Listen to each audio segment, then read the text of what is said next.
In this video, I'll be showing you how to make 5G faster on iPhone. It's a very simple method, so if you find this video helpful, be sure to drop a like and subscribe.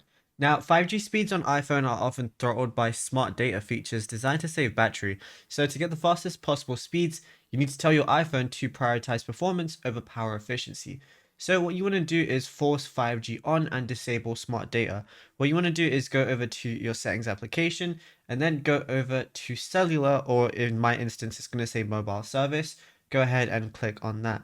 Then what you want to go ahead and do is go ahead and find voice and data. So I'm just going to go into my phone, like number, and then go to voice and data right there.